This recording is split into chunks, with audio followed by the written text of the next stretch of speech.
News out of Venezuela prompted reaction across the world, from celebrations to protest. It also caused some unexpected travel delays in the Caribbean for those returning from holiday vacations. Bradley Blackburn has more. In South Florida, there were celebrations over the weekend as Venezuelans who fled their country learned of the toppling of the Maduro regime. It's just a feeling, I can't explain it.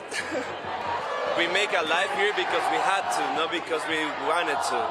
So we really want to go back. Some 8 million Venezuelans, more than a quarter of the country's population, left their homeland in the last decade after economic collapse under a repressive government. I think we deserve having freedom. But elsewhere, there was anger. Not another endless war. Protests in many places, from Texas to New York and North Carolina. So outrageous seeing that our tax dollars are being used for this outrageous act of bombing another country and a sovereign nation. At the Vatican, Pope Leo, addressing a crowd of followers in Italian, criticized the U.S. intervention. Meanwhile, there were ripple effects at airports nationwide after airspace was closed during the U.S. operation.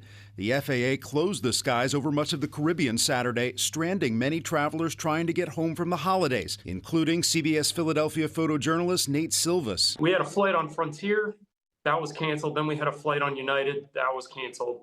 So then we were scrambling to try to get another flight. Some travelers were told it could take days to get rebooked, but airlines are now adding service and using larger planes to try to catch up. Altogether, more than 1,100 flights were canceled due to the military action in Venezuela. Bradley Blackburn, CBS News, New York. And as you can see, the U.S. strike on Venezuela's capital is being felt far beyond Washington. Here in East Texas, members of our local Venezuelan community are paying close attention with a mix of hope, questions, and concerns about what comes next. We spoke with Congressman Nathaniel Moran, and he says he supports the results of the strike. This was a necessary action to secure the national security interests of the United States. President Trump has been very clear with leaders around the world. He is not going to deal with totalitarian regimes that intend to do harm on the United States and deal with them passively. He's going to be active in those situations, and he did that. Several other Texas lawmakers also reacted to the U.S. strike on Venezuela, sharing their views on the operation. Senator John Cornyn posted on X saying in part, quote, "Kudos to President Donald Trump. Maduro was not only an illegitimate president of Venezuela, he was the head of the Cartel de los Solos and a major drug trafficking network." Ted Cruz said, quote, "I applaud President Trump for his leadership, and I am deeply grateful to our service members for their execution of this operation."